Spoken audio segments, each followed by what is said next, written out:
boa noite. Boa noite. Por 40 votos a 25, a comissão rejeita a denúncia de corrupção contra Temer. Agora, a autorização para processo no Supremo vai ao plenário da Câmara. Temer sanciona a reforma trabalhista e fala em suposta crise. Mas a nova lei deve sofrer várias alterações por medida provisória. Doleiro Lúcio Funaro conta que entregou malas de dinheiro a Gedel Vieira Lima. O ex-ministro de Temer conseguiu prisão domiciliar, mas pode voltar para a cadeia. Lula contesta a condenação e diz que foi uma sentença política. Sem responder a perguntas, ele reafirma a candidatura no ano que vem.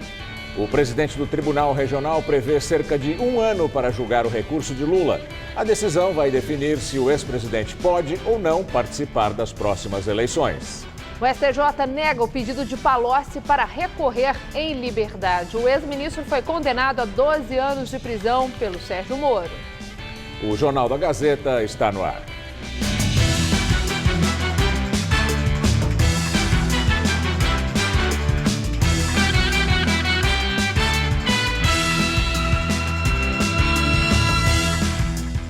O Superior Tribunal de Justiça negou o pedido de liberdade ao ex-ministro Antônio Palocci, preso desde setembro do ano passado na Operação Lava Jato. Na decisão, a presidente do Superior Tribunal de Justiça, Laurita Vaz, diz que há elementos suficientes que justifiquem a prisão preventiva de Palocci e destaca que, apesar de ser uma medida extrema, ela é necessária em casos graves, como analisado.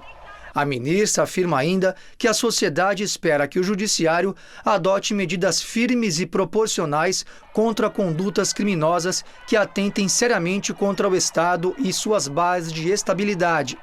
Ela também ressaltou trechos da sentença do juiz Sérgio Moro, entre eles o que apontou o petista como o principal administrador da conta corrente geral de propinas. No âmbito da Operação Lava Jato, o ex-ministro dos governos Lula e Dilma foi condenado a 12 anos e 2 meses de prisão por corrupção passiva e lavagem de dinheiro. A defesa queria que Palocci recorresse da sentença em liberdade. Ele foi preso em setembro do ano passado durante a 35ª fase da Lava Jato, batizada de Omertà, uma referência à origem do codinome italiano, pelo qual o ex-ministro era chamado por executivos da Odebrecht. O petista foi acusado de receber milhões de reais em propina da empreiteira. Laurita Vaz decidiu sobre o pedido da defesa de Palocci em razão do plantão judiciário do mês de julho. O mérito do habeas corpus ainda será analisado pela 5ª turma do STJ sob a relatoria do ministro Félix Fischer. É ele quem cuida dos processos relacionados à Operação Lava Jato, mas a data ainda não foi definida. O ex-ministro ainda tem solicitações de liberdade aguardando decisão do Supremo Tribunal Federal. Ele negocia delação premiada com o Ministério Público Federal. Outros políticos e empresários também já foram condenados ou aguardam julgamento em segunda instância. O ex-presidente da Câmara dos Deputados, Eduardo Cunha, do PMDB, está preso em Curitiba e foi sentenciado a 15 anos. O ex-governador do Rio de Janeiro, Sérgio Cabral, também do PMDB, está em Bangu 8 e recebeu pena de mais de 14 anos. Ao todo, ele é investigado em 11 ações penais. O empresário Marcelo Odebrecht está preso em Curitiba e recebeu penas que somam mais de 19 anos. Outro empreiteiro que está preso é Léo Pinheiro. O ex-presidente da OAS já foi condenado a mais de 44 anos de prisão e tenta fechar acordo de delação. O ex-diretor de serviços da Petrobras, Renato Duque, está preso no Paraná há mais de 2 anos. Ele foi condenado em 4 ações da Lava Jato, apenas que ultrapassam 50 anos. José Dirceu e o pecuarista José Carlos Bunlai já foram condenados por Moro, mas aguardam julgamento em segunda instância. O Ministério Público de Goiás entrou com uma ação de busca e apreensão da tornozeleira eletrônica usada pelo suplente de deputado Rodrigo da Rocha Lures, que ficou conhecido como o Homem da Mala. O ex-assessor especial do presidente Michel Temer está com a tornozeleira desde o começo do mês, quando saiu da Papuda, em Brasília, e foi para a prisão domiciliar.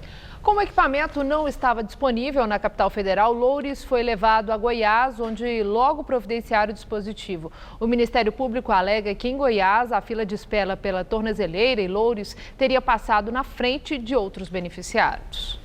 O ex-presidente Luiz Inácio Lula da Silva fez seu primeiro pronunciamento depois da sentença do juiz Sérgio Moro, que o condenou a 9 anos e meio de prisão por corrupção passiva e lavagem de dinheiro. Lula voltou a negar os crimes e afirmou que não está fora do jogo sobre as eleições do ano que vem.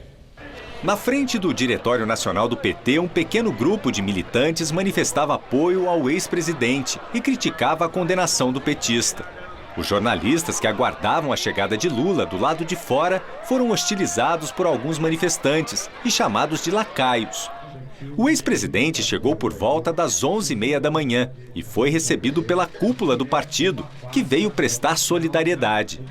Uma reação à sentença do juiz Sérgio Moro, que condenou Lula a 9 anos e 6 meses de prisão por corrupção passiva e lavagem de dinheiro, pela acusação de ter sido beneficiado pela construtora OAS, com benfeitorias feitas no triplex em Guarujá, no litoral de São Paulo. Apesar da imprensa ter sido chamada por e-mail para participar de uma coletiva, Lula fez apenas um pronunciamento, sem dar chance para que os jornalistas fizessem perguntas. Em sua página no Facebook, Lula foi irônico ao explicar por que só hoje decidiu falar sobre a sua condenação. Pediu desculpas e disse que não falou antes porque precisava ver o Corinthians derrotar o Palmeiras. O ex-presidente voltou a negar os crimes pelos quais foi condenado e, durante todo o pronunciamento, tentou desqualificar a sentença, que, segundo Lula, teve um componente político muito forte. A justiça não pode mentir. Ela não pode tomar decisões políticas. Ela tem que tomar decisão baseada nos autos. E olha que nós trabalhamos. Porque a única prova que existe nesse processo, de não sei quantas mil páginas, é a prova da minha inocência. Não sou dono de um triplex. Não tenho triplex. Um dos fundamentos do juiz Sérgio Moro para a condenação de Lula foi o depoimento de Léo Pinheiro, ex-presidente da OAS. E se enganou ao chamar de delação a oitiva do executivo ao juiz. E que Léo Pinheiro mentiu com o objetivo de conseguir benefícios. O cara está preso, o cara fala, pô, eu estou condenado a 23 anos de cadeia. Tem mais de uns 3 processos contra mim. E o que eu tenho que falar é apenas dizer que o Lula sabia. O Lula não faz parte da família dele. O Lula não é filho, não é genro, não é nada dele. Por que eu vou pegar tanto tempo de cadeia por causa do Lula? Assim foi com o Léo, assim foi com outros. O empresário já foi condenado em 2 ações penais na Lava Jato, a 44 anos de prisão, e ainda responde a outras 2.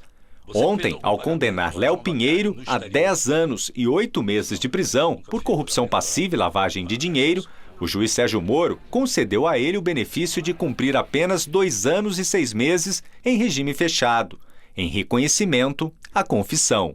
Durante o discurso, que durou cerca de 30 minutos, o ex-presidente falou também sobre a expectativa para as eleições de 2018. Apesar da condenação, Lula se colocou como postulante a pré-candidato à presidência da República pelo Partido dos Trabalhadores e disse que não está fora do jogo. Se alguém pensa que com essa sentença me tiraram do jogo, podem saber que eu estou no jogo.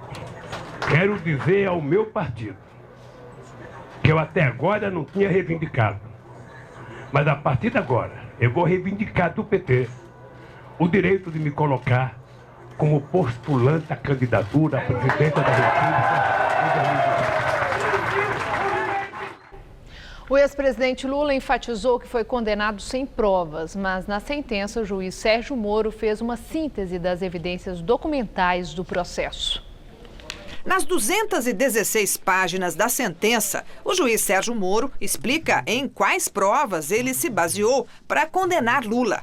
Moro classificou como robusto o conjunto de provas documentais no processo. O juiz destaca documentos apreendidos no apartamento de Lula em São Bernardo do Campo, durante buscas da Polícia Federal. Entre eles, o termo de compromisso de compra do apartamento 174, que seria transformado no triplex 164A, no edifício Solares, em Guarujá. O termo não estava assinado. A perícia, posteriormente, identificou rasuras nos documentos. Outro documento apreendido na Bancop, a cooperativa que repassou o empreendimento à construtora OAS, atribui ao futuro triplex o termo de vaga reservada, o que para o juiz indica que o imóvel não poderia ser oferecido para venda. Entre as testemunhas decisivas para a sentença está o ex-presidente da OAS. Léo Pinheiro contou em depoimento que o triplex nunca foi posto à venda porque o dono real era o ex-presidente Lula e que o valor do imóvel foi abatido da conta mantida pela empreiteira para a propina destinada ao PT. Ele também entregou uma série de documentos que, para o juiz, comprovam a execução da reforma no apartamento a pedido de Lula e da mulher dele, Marisa. No despacho, Sérgio Moro admite que o depoimento de Léo Pinheiro é questionável, já que, como criminoso, ele tem interesse na redução da pena. Porém, o juiz afirma que isso não significa que o teor não possa ser verdadeiro. E cita mensagens eletrônicas trocadas entre Léo Pinheiro e executivos da OAS, que, para o juiz, provam que o projeto de reforma do triplex foi aprovado pelo ex-presidente. Em uma delas, de fevereiro de 2014, o engenheiro Paulo Gordilho diz que o projeto do chefe está pronto e que a visita da madame pode ser agendada. Para o juiz, uma referência a Marisa Letícia. Léo Pinheiro responde que o Fábio desmarcou. Para Moro, Fábio Luiz Lula da Silva, filho de Lula. Lula vai recorrer em liberdade da sentença de 9 anos e meio de prisão. O Ministério Público Federal já avisou que também vai recorrer porque quer uma pena maior. Não há prazo para a decisão em segunda instância. O presidente do Tribunal Regional Federal em Porto Alegre, Carlos Flores, disse que não haverá privilégio no trâmite da ação penal de Lula. Ele estimou que o julgamento ainda vai demorar mais de um ano, mas que deve acontecer antes das eleições de outubro. Antes de ser condenado por um colegiado, Lula não é atingido pela lei da ficha limpa e, por isso, pode ser candidato.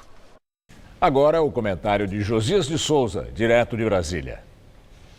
A pretexto de defender Michel Temer na Comissão de Constituição e Justiça da Câmara, o criminalista Antônio Cláudio Mariz disse estar muitíssimo preocupado com o avanço da cultura punitiva no país. Ele declarou: pau que mata Michel mata Lula, pau que matou Lula pode matar Michel. Falando para um colegiado apinhado de deputados investigados, o advogado de Temer disse que a cultura punitiva pode atingir qualquer cidadão. Foi como se o doutor dissesse: se aceitarem a denúncia contra o presidente, o pau que dá em Lula e Michel pode alcançar todos vocês. Lula, primeiro ex-presidente da história condenado por corrupção, disse em São Paulo que o Estado democrático está sendo jogado no lixo. O advogado de Temer, primeiro presidente da história a ser denunciado por corrupção no cargo, se queixou em Brasília da cultura punitiva. Mais um pouco e o Papa Francisco vai acabar canonizando Lula e Temer, esse par de santos perseguidos pela sanha punitiva. O PT de Lula e o PMDB de Temer comandaram a sociedade partidária que promoveu o maior assalto aos cofres públicos de que se tem notícia na história republicana. Lula hoje não consegue explicar os seus confortos. Temer pega em lanças para impedir que o Supremo Tribunal Federal possa investigá-lo. O presidente já prevaleceu na Comissão de Constituição e Justiça da Câmara. A maioria dos deputados se rende à máxima segundo a qual uma mão lava a outra. Eles se esquecem de que todo o resto continua sujo e o pau que dá em Lula e Michel paira sobre suas cabeças.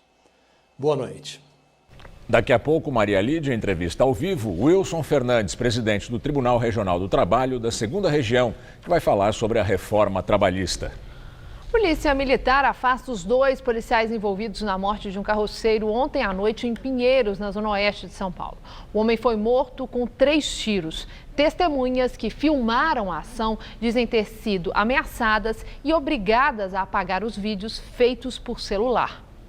O crime foi na rua Morato Coelho, na zona oeste de São Paulo. Segundo testemunhas, o carroceiro Ricardo Silva Nascimento, de 39 anos, tinha arrumado uma confusão numa pizzaria e com um cabo de vassoura ameaçou uma jovem e depois os policiais que foram chamados para atender a ocorrência. Testemunhas disseram que o carroceiro foi atingido por um tiro assim que levantou o pedaço de pau. Já caído, os policiais atiraram mais 2 vezes nele. Quando eu corri, a polícia falou, vai sobrar pra você. Aí deram mais 2 tiros no peito dele.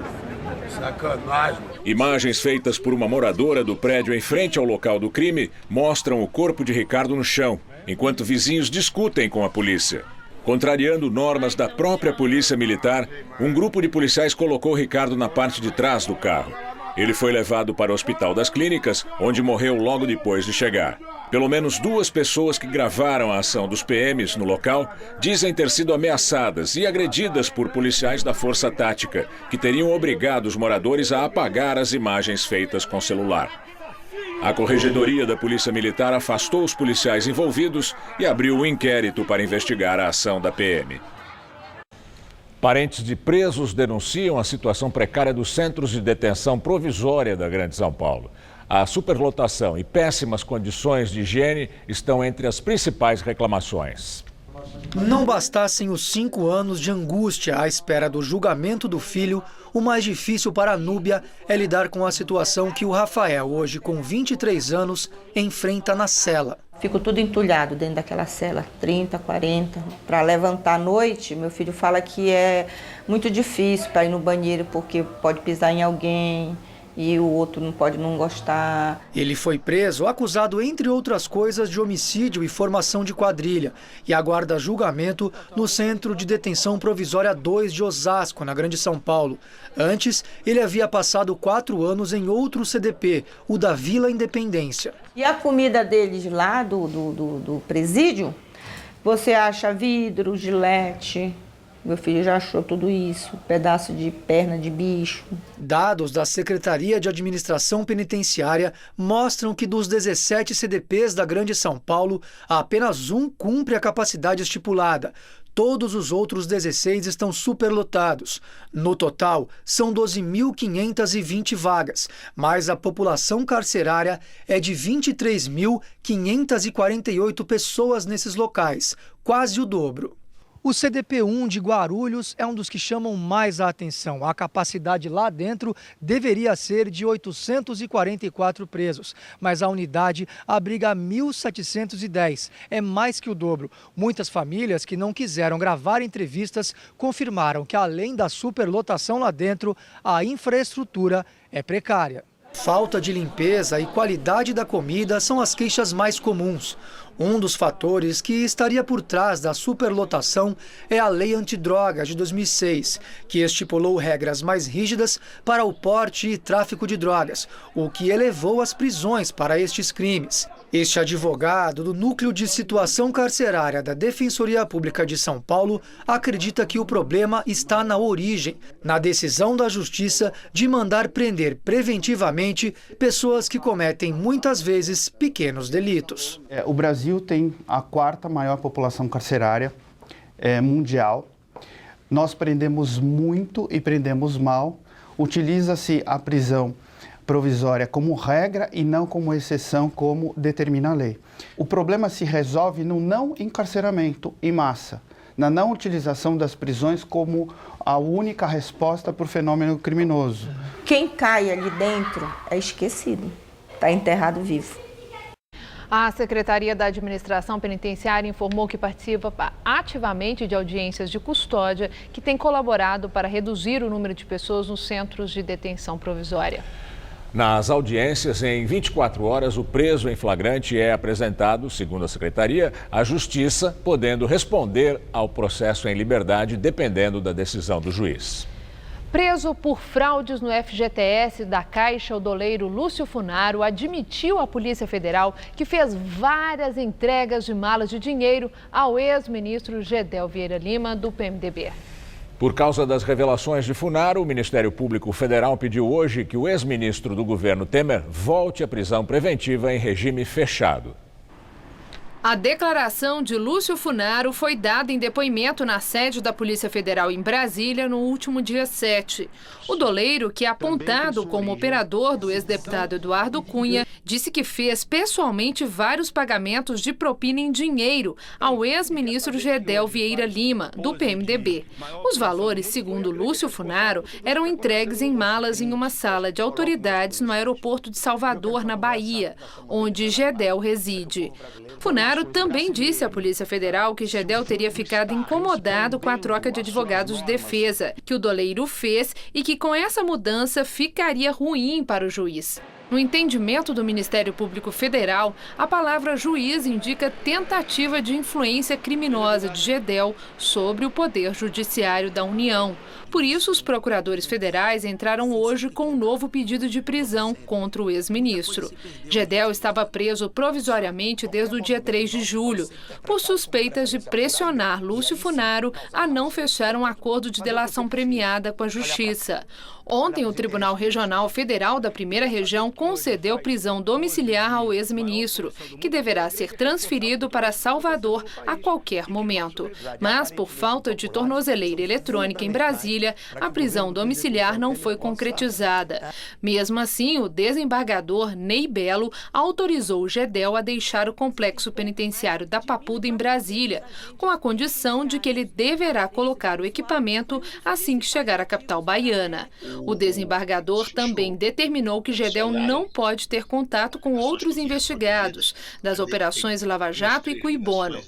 Lúcio Funaro está negociando com o Ministério Público uma delação premiada e no último dia 5 foi transferido do presídio da Papuda para a carceragem da Polícia Federal em Brasília, onde permanece até amanhã. Preso desde julho do ano passado, ele é acusado de fraudes no Fundo de Garantia por tempo de serviço da Caixa, junto com o ex-presidente da Câmara, Eduardo Cunha.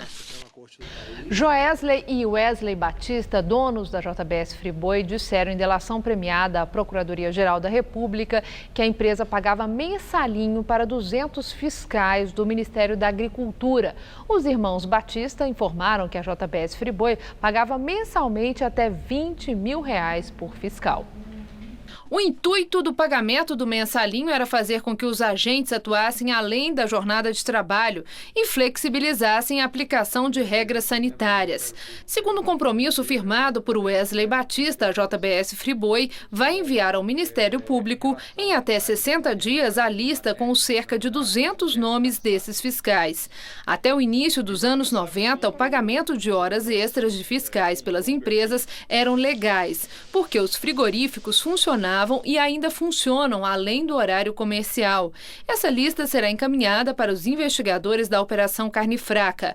Autoridades americanas e europeias já procuraram hoje o Ministério da Agricultura para obter detalhes sobre essa nova denúncia. O governo brasileiro teme que a pressão contra os produtos nacionais no exterior possa aumentar. O Ministério da Agricultura informou que não descarta a possibilidade de outras empresas estarem envolvidas em algum tipo de pagamento de propinas. O governo de Michel Temer tem vitória na Comissão de Constituição e Justiça da Câmara dos Deputados. O parecer do relator Sérgio Sveiter, do PMDB, a favor da admissão da denúncia de corrupção passiva contra o presidente foi rejeitado pela comissão. No fim da tarde, o placar da votação mostrou 40 votos contrários, 25 a favor e uma abstenção. Com o parecer rejeitado, o presidente designou um novo relator, o deputado Paulo Abiaquel, do PSDB, que redigiu um voto em separado. A reunião de hoje começou às 9 da manhã, depois de mais de 14 horas de debates na sessão de ontem, que terminou só no começo da madrugada. De manhã, havia 35 parlamentares inscritos para discursar, mas a pressão do Palácio do Planalto sobre a base aliada fez com que muitos desistissem do tempo de fala para que a votação fosse feita até o fim da tarde. Quando o debate foi encerrado, apenas 19 deputados acabaram discursando e quase todos eles se posicionaram a favor do parecer do relator Sérgio Sveiter, do PMDB, pela admissibilidade da denúncia. Não há prova de que a mala foi entregue ao presidente da República ou de que chegou às suas mãos. Não há prova disso. se refere à mala, mas se tira uma conclusão que essa mala seria levada ao presidente da República por afirmações de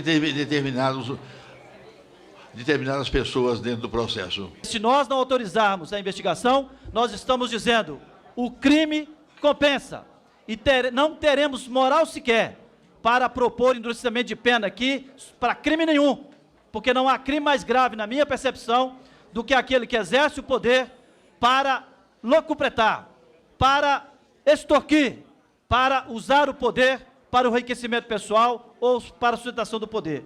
Pouco depois da discussão terminar, manifestantes contrários a Temer invadiram a sessão e foram retirados rapidamente. O relator Sérgio Sveiter teve 20 minutos para defender mais uma vez o parecer a favor da denúncia de corrupção passiva contra o presidente. Antes, ele disse que não aceitaria ofensas proferidas por um deputado governista contra a sua religião. Sveiter é judeu e se sentiu ofendido com as declarações feitas pelo deputado Darcísio Perondi, também do PMDB, durante os debates.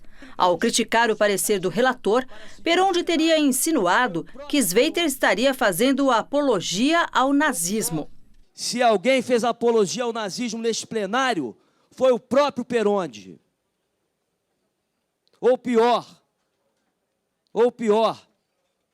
de maneira sórdida e velada, transmitiu subliminarmente sua índole de preconceito religioso. Sveiter acusou Temer de comprar votos para obter decisão contrária da CCJ à abertura da investigação. É obstrução à justiça usar dinheiro público para que deputados venham aqui, através de liberação de verbas e de emendas parlamentares e de cargos, votar a favor de um arquivamento esdrúxulo no plenário da Casa, que é soberano.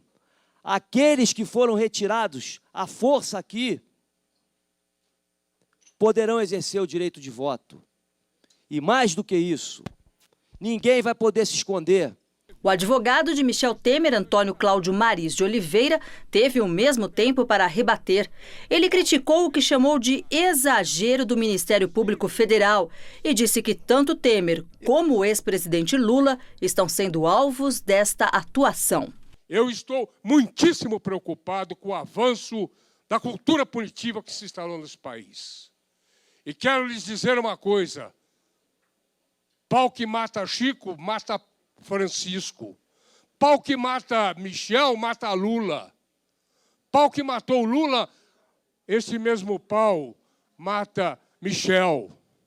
E esse pau está sendo reerguido e depositado sobre as cabeças das lideranças brasileiras por um Ministério Público que, infelizmente, não está cumprindo o seu dever. Maris de Oliveira ainda repudiou as ofensas feitas por alguns parlamentares contra Temer. Falaram coisas pesadas. Falaram coisas desnecessariamente pesadas. Adjetivaram sem nenhuma necessidade. Chamaram-no de bandido, quadrilheiro, assassino e coisas que tais. Não é necessário isto. Agora a denúncia vai ser votada no plenário da Câmara. São necessários 342 votos para que ela seja enviada ao Supremo Tribunal Federal. Preocupado em assegurar esse número a favor do governo, o presidente da Câmara, Rodrigo Maia, do DEM, pode deixar a votação para agosto, depois do recesso legislativo, que começa na próxima terça-feira. Caso a Câmara autorize o Supremo a abrir o processo, o relator do caso, o ministro Edson Fachin, elabora um parecer para ser votado no plenário do STF, que decide se aceita a denúncia. Se ela for aceita, Temer ficará suspenso de suas funções por até 180 dias. E o presidente da Câmara, Rodrigo Maia, assume o posto de presidente da República. Não há prazo para a decisão no Supremo. Caso ultrapasse os 180 dias, Temer volta ao cargo. Se for condenado, ele perde um mandato e são convocadas eleições indiretas para presidente. A reunião da CCJ acabou agora há pouco por 41 votos a 24. A Comissão de Constituição e Justiça do Senado aprovou o texto que pede a rejeição da denúncia contra o presidente Michel Temer. Houve uma abstenção. O relatório é do deputado Paulo Pode seguir, Beri. O relatório a que a Estela se referia é do deputado Paulo Abiakel, do PSDB, novo relator da denúncia da Procuradoria-Geral da República, que apresentou um novo parecer depois da CCJ rejeitar o relatório do deputado Sérgio Sveiter, do PMDB, que apresentou um parecer favorável ao prosseguimento da acusação. Agora, o relatório vai ser submetido ao plenário da Câmara, a quem cabe a palavra final sobre autorizar ou não o Supremo a analisar a denúncia contra o presidente. E agora vamos ao comentário de política com o José Neumann e Pinto. Hoje, diante da sede nacional do PT, o Lula se deparou com a realidade dos fatos. A realidade dos fatos, além da condenação pelo Sérgio Moro, era o público pequeno para acolhê-lo e incentivá-lo na luta contra esta condenação. Ao seu lado estava a presidente do PT, Gleisi Hoffmann, senadora pelo Paraná, que produziu essa pérola.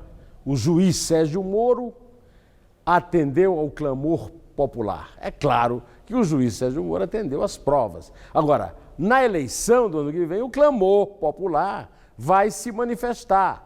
E vai se manifestar, pelo que indicam as pesquisas e as atitudes do eleitorado na última eleição, a favor da justiça e a favor da democracia. Ao falar para esse público diminuto, sem considerar que não tinha ali uma revolução, porque o Wagner Freitas, o presidente da CUT, disse no Palácio que se houvesse o impeachment da Dilma, ele pegaria em armas e reagiria à bala, e até agora, felizmente, não aconteceu nada disso. E o público diminui. O Lula fez várias invectivas contra a justiça, ou seja, contra o Estado Democrático de Direito. O Lula é um líder populista, diz que só o povo pode puni-lo, aquela velha história de que o voto é detergente. Não é. A democracia não vive só do voto, vive do equilíbrio entre os poderes, e a justiça é que decide os fatos, e é o que está acontecendo.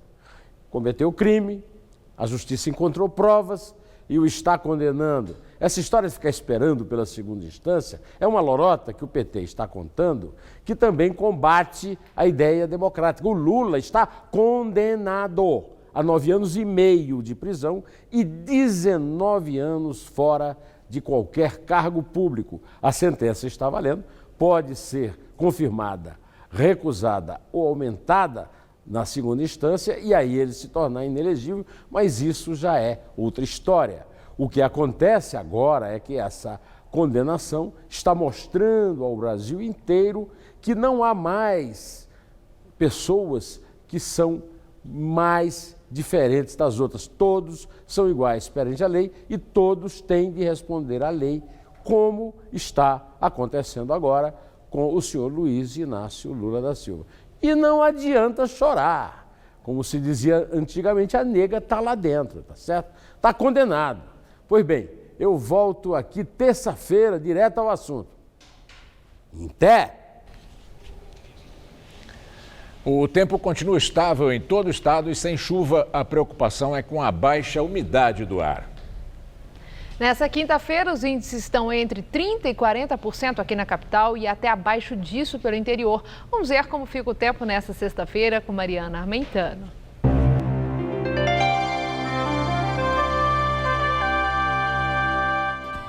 O destaque para amanhã continua sendo a grande massa de ar seco que predomina pelo país. Com isso, o tempo fica firme em toda essa grande área em tons de amarelo. E só há previsão de chuva ainda no norte do país e em parte do litoral leste do Nordeste, mas por lá serão chuvas passageiras intercaladas com períodos de sol. Vamos ver aqui como fica a nossa tabela de temperaturas? Olha só, em Aracaju, rápidas pancadas de chuva e máximas de 28 graus. Na capital gaúcha, tempo firme com calor na casa dos 28 graus também à tarde. Em BH, mínima de 12 e máxima prevista só de 24. E em Cuiabá, dia ensolarado com calorão em torno dos 34 graus amanhã. Detalhando agora o mapa de São Paulo, a previsão não traz muitas novidades. O sol ainda predomina entre pouquíssimas nuvens em todas as regiões paulistas e não há a menor chance de chuva. Vamos ver algumas temperaturas? Faz até 27 graus amanhã em Presidente Bernardes, 28 em Votuporanga, no norte do estado. Nas cidades de Ribeirão Preto, Franca, Araraquara e São José do Rio Preto, máxima de 26. E na faixa leste, faz até 27 graus em São José dos Campos. Para a região metropolitana, nada de chuva, muito sol, friozinho de madrugada e temperaturas mais altas à tarde. Nessa sexta-feira, a mínima de 12 graus na madrugada e máxima à tarde de 24 graus. No final de semana, esquenta mais e o tempo continua firme.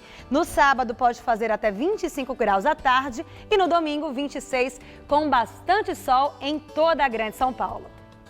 A China anunciou hoje a morte do dissidente político e prêmio Nobel da Paz, Liu Xiaobo. O ganhador do Prêmio Nobel da Paz, de 61 anos, morreu de câncer no fígado. Xiaobo, que estava preso desde 2009, condenado por subversão, teve a liberdade condicional concedida em junho, quando seu estado de saúde se agravou muito. Para o Comitê do Nobel, a China teria responsabilidade na morte de Liu Xiaobo, porque negou a ajuda médica de outros países. Em visita à França, o presidente americano Donald Trump declarou que seu posicionamento sobre a saída do acordo ambiental pode mudar. Trump foi recebido por Emmanuel Macron no Palácio do Élysée, em Paris. No encontro, o presidente francês destacou a necessidade de os chefes de Estado continuarem a discussão sobre o Acordo de Paris, mesmo com a diferença entre os dois países sobre a questão climática. O presidente americano, que anunciou a saída do acordo em junho, foi evasivo sobre o que os Estados Unidos pretendem fazer sobre o assunto. Macron também afirmou que os dois concordam sobre as ações militares contra o Estado Islâmico no Iraque e na Síria.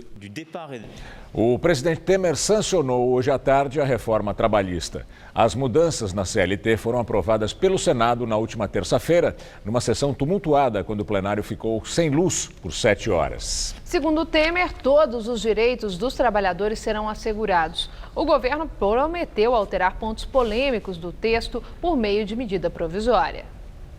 Michel Temer não perdeu tempo. Depois de muitas polêmicas, o presidente adiantou a sanção da reforma trabalhista, prevista inicialmente para ser assinada apenas na semana que vem. O texto tinha sido aprovado no Senado na terça, depois do plenário ter ficado às escuras e ter a mesa do presidente ocupada durante o protesto de senadoras da oposição que queriam mudanças na proposta. Elas não conseguiram. Em contrapartida à aprovação, o governo prometeu mandar uma medida provisória ao Congresso para alterar 9 pontos do texto original, como a liberação do trabalho de gestantes em locais insalubres ou a possibilidade de descanso de 36 horas após 12 horas de trabalho ininterrupto, a chamada jornada 12 por 36. Nessa tarde, ao assinar a nova lei do trabalho, o presidente Temer disse que o caminho foi árduo por causa de paixões e ideologias políticas, mas que só houve avanços. Eu vejo que não é uma discussão de conteúdo. A discussão é política. É como se houvesse uma venda sobre os olhos e, portanto, devemos contestar, e nada mais do que contestar e não contribuir. As mudanças na CLT devem entrar em vigor daqui a 4 meses. A partir de novembro, acordos coletivos e negociação entre empresas e trabalhadores passarão a ter força de lei em alguns pontos, como parcelamento de férias, flexibilização da jornada, intervalo de almoço, banco de horas, plano de cargos e salários. O presidente Michel Temer defende que a nova lei apenas moderniza relações profissionais, mas não acaba com direitos adquiridos de trabalhadores e prometeu mais reformas. Discutiu-se a necessidade de atualizar esses marcos normativos que foram herdados, como disse, dos anos 40, né? E construídos sob uma inspiração de ideologias daquele tempo, que contribuíam para aumentar o chamado custo Brasil, não é? Na presença de vários outros ministros, Henrique Meirelles, da Fazenda, afirmou que a nova lei traz mudanças profundas e que vão impactar no dia a dia das pessoas. Ela precisa, na realidade, regular a sociedade, mas regular de uma forma moderna, de uma forma dinâmica, que permita a esta sociedade continuar progredindo, continuar crescendo. E agora vamos ao comentário de economia com Denise Campos de Toledo. O governo defende a ideia que a reforma trabalhista vai ajudar a diminuir o desemprego no país. Mas não é exatamente a mudança na legislação que vai gerar maior oferta de vagas. Isso depende muito mais do crescimento econômico. Poucos anos atrás, antes de mergulharmos na recessão, havia uma situação de quase pleno emprego. Um exemplo era a construção, que enfrentava falta de operários e de engenheiros. Os salários em vários setores, pela escassez de mão de obra, subiram muito. Aí veio a crise, rápida e intensa, e o desemprego passou a bater recordes. A reforma é positiva porque atualiza a legislação, reconhecendo modalidades de contratação que já são uma realidade, mas acabam sendo motivo de disputas judiciais por não estarem previstas em lei, como o home office, o trabalho intermitente, autônomo, jornadas mais prolongadas, a terceirização. Com a reforma, as contratações serão menos arriscadas e podem se adequar mais às necessidades das empresas, viabilizando inclusive redução de custos. Isso pode ajudar a melhorar a produtividade, a competitividade. Mas para que os trabalhadores não sejam prejudicados, como o governo garante que não vai acontecer, será preciso uma reformulação dos sindicatos, para que eles sejam mais representativos. Não vamos esquecer que acordos e convenções coletivas poderão se sobrepor à legislação. E esses acordos serão mais equilibrados com os sindicatos mais fortes, não através da contribuição obrigatória que os deixava numa situação muito confortável. Mas tem de haver alguma transição. É um ponto importante que ficou fora da reforma. E o governo, para evitar atrasos, prometeu tratar através de medida provisória, assim como outras questões mal esclarecidas, sendo que a própria aplicação da nova legislação pode exigir mais ajustes. Modernização não é garantia de eficácia. Eu volto na segunda. Até lá. O FMI reduziu as estimativas para o crescimento do Produto Interno Bruto brasileiro em 2018 para 1,3%. Em abril, a previsão era de um aumento de 1,7%. Para o Fundo Monetário Internacional, o recente aumento da incerteza política lança dúvidas sobre a perspectiva para o país. Mas, no documento divulgado hoje, o fundo elevou a estimativa para o PIB deste ano, de uma alta de 0,2% para 0,3%. Para o fundo, indicadores econômicos recentes sugerem que a economia brasileira está perto de um ponto de virada, o que poria a profunda recessão atual aparentemente perto do fim. O Fundo Monetário Internacional ressalva que fez essas projeções considerando que a reforma da Previdência vai ser aprovada. O terminal rodoviário do Tietê, na zona norte de São Paulo, recebe cerca de 90 mil pessoas em dias comuns. Ele é considerado o segundo maior do mundo em número de passageiros. Só perde para o de Nova York, nos Estados Unidos. Neste ano, a rodoviária do Tietê, a nossa aqui, completa 35 anos. Mas há quem encontre problemas em serviços prestados no terminal. Imagens de 88 câmeras controlam os passos de quem circula pela rodoviária do Tietê, na Zona Norte. Em um dia comum, cerca de 90 mil pessoas transitam por aqui. Lojas diferentes e uma paradinha para matar a fome. A rodoviária pareceria até um shopping center, não fossem as malas e o vai e vem de ônibus. Tem gente que diz que a vida começa depois dos 30. E a maior rodoviária do país acompanhou a modernidade para não chegar ultrapassada aos 35 anos, comemorados agora em 2017. Como regra na era da tecnologia, os passageiros vivem conectados, desde a compra da passagem pela internet até o acesso livre ao Wi-Fi. Mas o Jonathan teve problemas com a conexão. Tá difícil, viu? Conexão ruim. Tá bem ruim. E quem precisa recarregar o celular disputa uma das tomadas. Tranquilo, né? E também não tem preocupação, o pessoal respeita um espaço do outro, assim, é bem legal. São mais de 120 mil metros quadrados aqui na rodoviária, que funciona 24 horas. Nas 89 plataformas, viagens para todo o país. E os ônibus que chegam e saem daqui não carregam apenas passageiros, mas também muitas histórias e sonhos.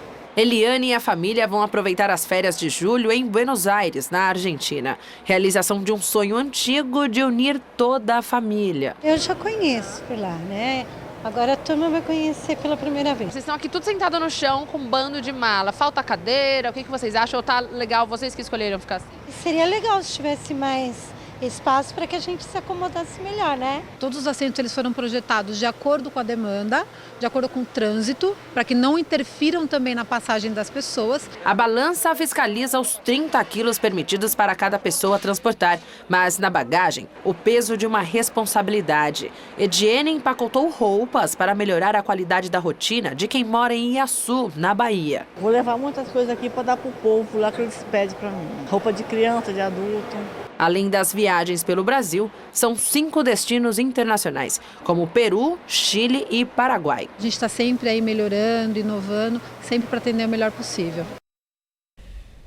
E agora, as notícias do esporte com Estela Gontijo e Michele Gianella. Lembramos que depois do esporte Maria Lídia entrevista ao vivo, o desembargador Wilson Fernandes, presidente do Tribunal Regional do Trabalho da 2ª Região. O Corinthians venceu o clássico contra o Palmeiras no Allianz Parque e é mais líder do que nunca, né, Michele? Boa noite. Exatamente, Estela. Olha, o Corinthians fez 2-0 no Palmeiras e tirou uma invencibilidade do time de Cuca, que há quase um ano o time do Cuca não perdia lá no Allianz Parque. Agora a equipe de Fábio Carille, do Coringão, soma 35 pontos, 12 a mais que o Santos, do Gamberini, que é, por enquanto, vice-líder e venceu ontem fora de casa. Por enquanto, viu, Gamberini? Vamos aos gols da rodada. No estádio Independência, Marcos Rocha derrubou Bruno Henrique na área e o árbitro deu pênalti. Kaique foi para a cobrança e Vitor caiu bem para fazer a defesa no canto esquerdo. Quando tudo se encaminhava para um empate, Daniel Guedes marcou de falta e definiu o placar em BH. Atlético Mineiro 0, Santos 1. No Moisés Lucarelli, Rodrigão tocou de cabeça e fez o primeiro do Bahia para cima da Ponte Preta. Já no segundo tempo, o chutão da defesa virou lançamento e Rodrigão teve tranquilidade para tirar de Aranha e ampliar a vantagem. Quase no fim, René Júnior soltou o pé e definiu o resultado em Campinas. Ponte 0, Bahia 3. E no clássico carioca, melhor para o Botafogo contra o Fluminense. Roger marcou de cabeça ainda no primeiro tempo e ficou assim, 1-0 Botafogo, placar final. Já no Allianz Parque, em São Paulo, o Corinthians não tomou conhecimento do Palmeiras e abriu o placar após Guilherme sofrer pênalti. Na cobrança, Jadson converteu para o time de Itaquera. No segundo, Guilherme brilhou e estufou as redes diante de quase 40 mil torcedores palmeirenses. Final, Palmeiras 0, Corinthians 2. O Guilherme Arana, esse daí, que é o nome do jogo, Estela. E quando diz que a fase tá boa, né? Tudo acontece, é impressionante. O Corinthians nem viu o Palmeiras, né? Atropelou. Não foi, e não é sorte o Corinthians. O Flávio Prado diz que uma hora o Corinthians vai começar a perder. E não vai começar a perder. Porque esse time, ele é extremamente comprometido. É um time humilde que encara jogo a jogo como uma final. Então, assim, o Corinthians... Campeão brasileiro, gente. Eu sei que ainda falta 2/3 do campeonato, mas o Corinthians... Cravou outra... Cravou aqui de novo, hein? Não sou vidente. Vou cobrar, hein? Nunca vi isso, não, no mundo. Bom, uma notícia triste, né? Um torcedor corintiano foi indiciado por esfaquear e matar um palmeirense ontem, logo após o jogo do Allianz Parque, aqui em São Paulo. O mecânico Anderson Andrade, de 24 anos, é apontado como o autor das facadas que matou o torcedor palmeirense Leandro Zanho. 3 palmeirenses estavam no farol em frente a essa borracharia, localizada a 3 quilômetros do estádio, onde ocorreu a partida entre Palmeiras e Corinthians. Depois de uma discussão, o grupo de outros 3 corintianos partiu para cima da vítima e Anderson Andrade deu vários golpes de facão no torcedor palmeirense, que chegou a ser socorrido na Santa Casa, mas não resistiu aos ferimentos e morreu. Um outro torcedor corintiano que estava no grupo e portava uma barra de ferro também foi preso pela polícia. A vítima morava em Santo André e tinha 3 filhos. O mecânico foi indiciado por homicídio doloso, qualificado e lesão corporal. É mais uma cena lamentável. É uma pena, né, que algo tão bonito e feliz como o futebol seja assim. Obrigada, Michele. Boa noite. É com você, Gamberini. Daqui a pouquinho, Maria Lídia entrevista ao vivo Wilson Fernandes, presidente do Tribunal Regional do Trabalho da 2ª Região. Até já. Quem quer conquistar, mas tem medo do próximo passo? Quem precisa para agora? Quem quer se planejar, Quem se decidiu? Quem quer se preparar? Você tem muitos motivos para seguir em frente. E um só banco. Bradesco. Pra frente.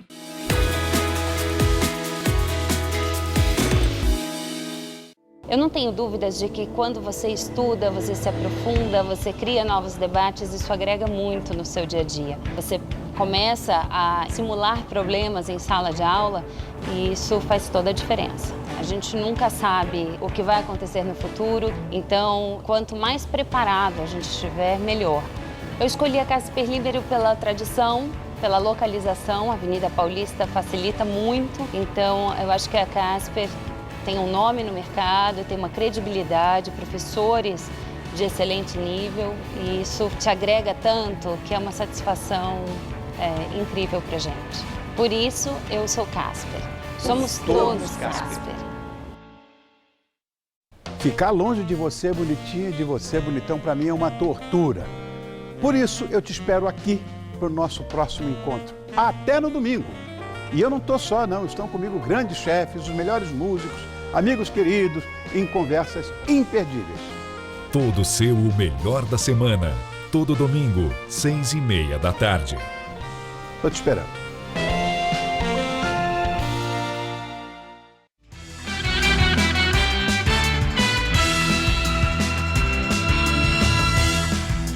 Na entrevista do dia com Maria Lídia Flandoli, a reforma trabalhista aprovada pelo Congresso Nacional. O Jornal da Gazeta recebe o desembargador Wilson Fernandes, presidente do Tribunal Regional do Trabalho da 2ª Região.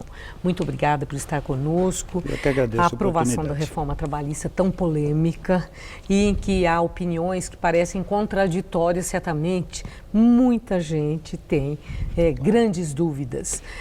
Eu quero começar com uma declaração de que o Ministério Público Federal vai entrar com ação de inconstitucionalidade contra essa reforma por entender que toda ela fere princípios constitucionais importantes. No seu entender, essa iniciativa vai adiante? Eu diria o seguinte, a reforma não é em si inconstitucional, toda ela, é a minha posição. Ela contém alguns dispositivos que, segundo a minha ótica, são sim inconstitucionais. E há, segundo entendo, uma grande chance de que alguns dos dispositivos que ela contém sejam declarados inconstitucionais nessa ação que o Ministério Público do Trabalho pretende Mas não é a invalidação, não é a invalidação da reforma toda, não toda ela. Acho que alguns dispositivos ferem, sim, princípios constitucionais, isonomia, por exemplo, né? E acho que precisam ser enfrentados, mas não a reforma toda inconstitucional. Não penso dessa maneira. Bom, e a reforma, ela poderá desafogar a Justiça do Trabalho com essa reforma e mudança em mais de 100 pontos da CLT? Ou o mais provável é que haja, pela falta de entendimento, uma judicialização, uma onda nesse sentido e sobrecarregue a Justiça do Trabalho? Eu fico com essa segunda hipótese. Essa é a possibilidade? Especialmente num primeiro momento. Eu acho que exatamente porque ela tem pontos muito discutíveis, até alguns de constitucionalidade duvidosa, seguramente ela vai ser muito questionada no judiciário. Quer dizer, não vai haver um desestímulo ao conflito no trabalho? Num primeiro momento, suponho que não. Ela tem um potencial muito grande para gerar litígio, essa reforma.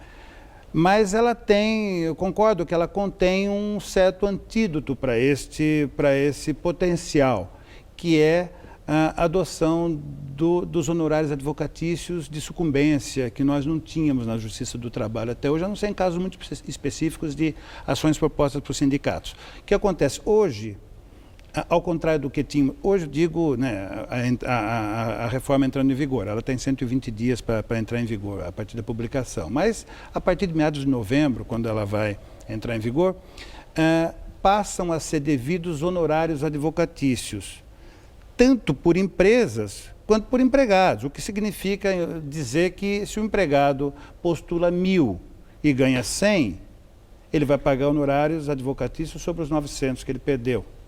Isto, além de custas processuais, isto pode desestimular a propositura de novas ações. Existe uma cultura de, por decar aquela palha, entrar na Justiça do Trabalho, vou buscar os meus direitos.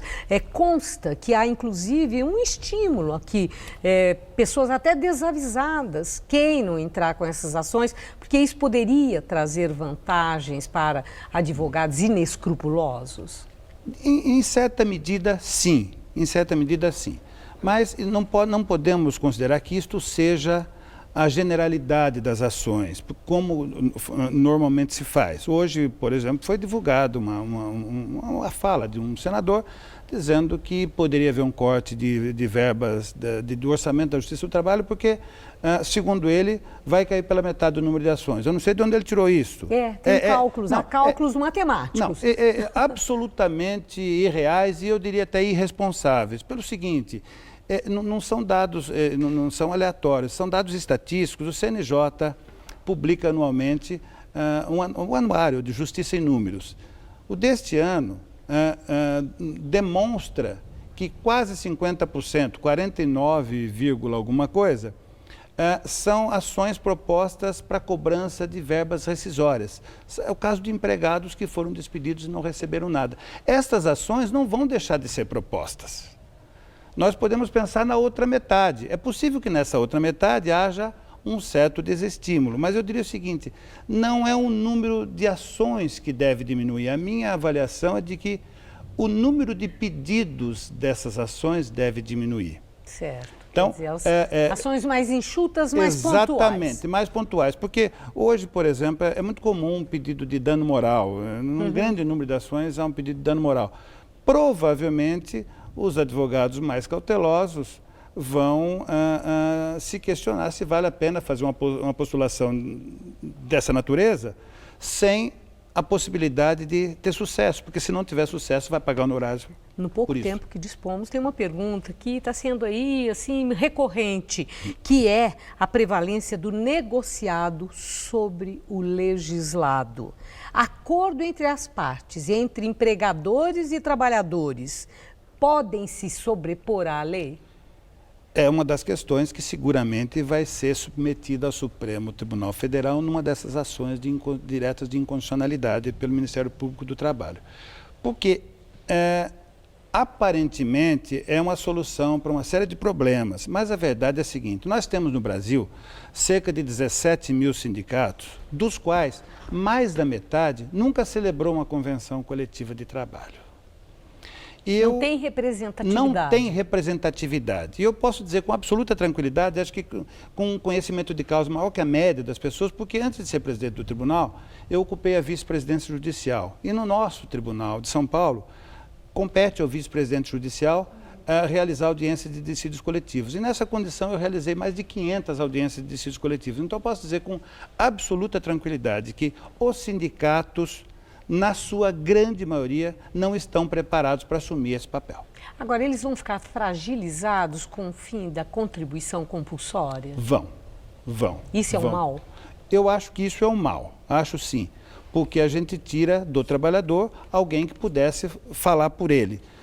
Acho sim que o fim da contribuição, eu sempre defendi, veja bem, sempre defendi o fim da contribuição sindical. Só que eu acho que o fim da contribuição precisaria passar antes por uma reforma sindical. Acabar, por exemplo, com a pluralidade sindical, com a unicidade sindical. Né? Então, acho que primeiro precisamos ter uma reforma sindical, dar, de fato, condição do sindicato representar, para depois, então, precisaria haver, segundo eu imagino, uma redução paulatina disso. Não podia ser tão radical, porque é evidente que o sindicato que não tem receita... Vão ficar descobertos. Vai ficar descoberto. Vão ficar. Bom, eu agradeço muito esses esclarecimentos que o senhor nos trouxe hoje. Alguns esclarecimentos de questões que são... correspondem à dúvida de muita gente. Espero que o senhor volte ainda para Estou sempre à disposição. São mais de 100 pontos que foram alterados na legislação. Muito obrigado, uma boa noite. Sempre às vezes. Boa noite. Gamberini. O Jornal da Gazeta termina aqui. Olha, a edição de hoje ela pode ser vista no site do Jornal da Gazeta. Mais notícias você acompanha na nossa edição das 10. Uma boa noite para você. Boa noite e até amanhã. No Todo Seu de hoje, 10h30 da noite, tem muito rock and roll com Camisa de Vênus.